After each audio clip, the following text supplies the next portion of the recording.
this program where I stop talking to you, but it is my absolute privilege to introduce our next speaker, Senator Todd Young. I think Senator Young probably needs not much of an introduction in this room, given his long leadership on national security and technology policy. But for those who don't know him, Senator Young is the senior senator from Indiana. He's a graduate of the Naval Academy and served in the Marine Corps. Following that, he returned to Indiana, where he worked in the private sector before running for Congress, and then ascending to the Senate, where he has really, as I said, developed a niche of leadership and vision at the intersection of technology and national security policy. We know him on the commission as our chairman, and we are so very grateful for his leadership, his drive to move this project to this moment, his partnership with the other commissioners, with Vice Chair Rozo, and his profound generosity of spirit towards the staff. Thank you, Senator Young, for your leadership, and welcome to the stage.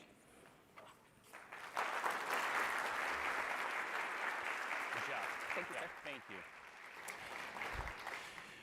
Well, I'm grateful for this opportunity to be with all of you, to say a few words.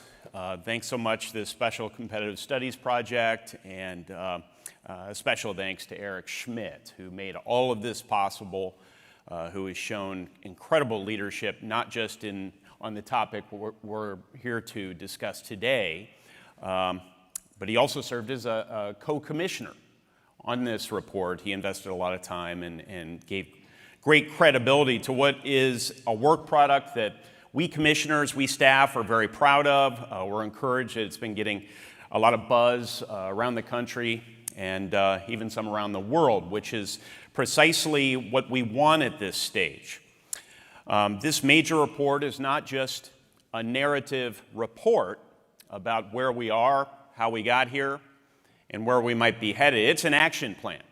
It's an action plan for how to bring the full weight of American innovation to bear on biotechnology, with a purpose of challenging and maintaining U.S. global leadership in what is a dynamic and transformative era. Emerging biotechnology represents, we think, the next great leap forward in human innovation. We can see the potential all around us to greatly improve the human condition, from human health to alleviating hunger to creating energy abundance, worldwide prosperity, without putting too fine a point on it. It's also a distinct domain, we believe, of national defense, and that's how we should think about biotechnology moving forward, certainly in this town. In order to maintain our military advantage over our adversaries, to deter conflict, and should the need arise, give our warfighters the upper hand in any fight they may face, we need to stay ahead in biotechnology. Emerging biotechnologies will reshape our world and define the future in ways that, frankly, are very hard to predict with any precision, but we know this. We know, paired with recent advances in artificial intelligence, these new technologies will improve how American farmers grow our food, maximizing our nation's bounty, driving down the cost of food, increasing quality, increasing access, things all of us want. Generative AI will enable scientists to design new therapeutics for complex diseases, opening the door to life-saving, life-extending, life-improving remedies. The convergence of AI and biotech will allow us to engineer biology with some precision, in the same way we leverage the power of computing today.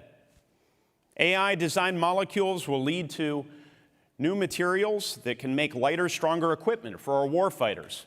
This is not science fiction. This isn't even something in the distant future. This is upon us, this age of biology. And the growth of a thriving domestic biotech sector, combined with the power of innovation in artificial intelligence, will fortify our supply chains, creating thousands of good jobs in the process, not just on the coasts, which have been home to so much of our innovation economy, but in places like my home state of Indiana, in the heart of our country. Nations that master this convergence, and we're assembled here to discuss and consider this convergence of biotech and AI, will be strong and prosperous. They'll shape how these technologies are used in the future. So we take this leap in innovation confident in the good it will do for humanity. But we also mustn't forget that these benefits will only be realized if we develop and deploy these technologies with a measure of humility, with respect for human dignity. Their power to lift people is equaled by their capability to spread chaos. A nation's capacity to create new technologies is not necessarily correlated with its wise use of them. Often the opposite's true. Brilliant innovation can be accompanied by damaging and very dangerous hubris. That's why we're called to lead. America and our friends around the world are called to lead in the development of these two convergent technologies, artificial intelligence and biotechnology, to ensure that our Enlightenment values on which this nation was founded, the ones written into our Declaration of Independence, are embedded in these technologies and guide their use. Until very recently, policymakers and technologists in the United States thought our leadership in AI was secure. But when a Chinese company released DeepSeek, an AI platform to rival our own ChatGPT, we learned quickly that our leadership in this technology is not guaranteed. It could be fleeting. The fact is, in the race to master artificial intelligence and biotechnology, we're dangerously close to falling behind. The Chinese government saw the importance of these new technology decades ago. They developed a plan. They identified biotech as a critical strategic priority. And now, the majority of AI, or rather the maturity of AI, is accelerating China's advances in biotechnology. This doesn't give China an upper hand economically. It doesn't just do that, but it endangers our national security. AI enables the Chinese government to develop new bioweapons, build super hard and super light material, field shelf-stable blood equivalents, formulate energetics that could extend the range of standoff weapons, and much more. In our global power competition, AI and biotech may well determine the victor. If that's the case, given the current state of our national biotechnology policy, there's a very real danger that the future will belong to China and be defined by its values, not ours. It's critical that the United States be on the forefront of AI and biotechnology development. But first, we have to get our own house in order. So as the Commission laid out in the report, our overall recommendation is that the U.S. needs a strategic plan for biotechnology.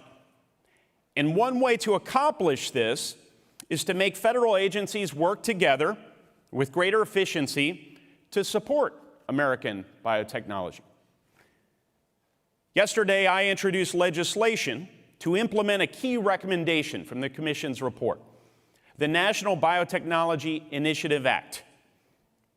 This legislation would set in motion a whole-of-government approach to advancing biotechnology for U.S. national security, economic productivity, and national competitiveness.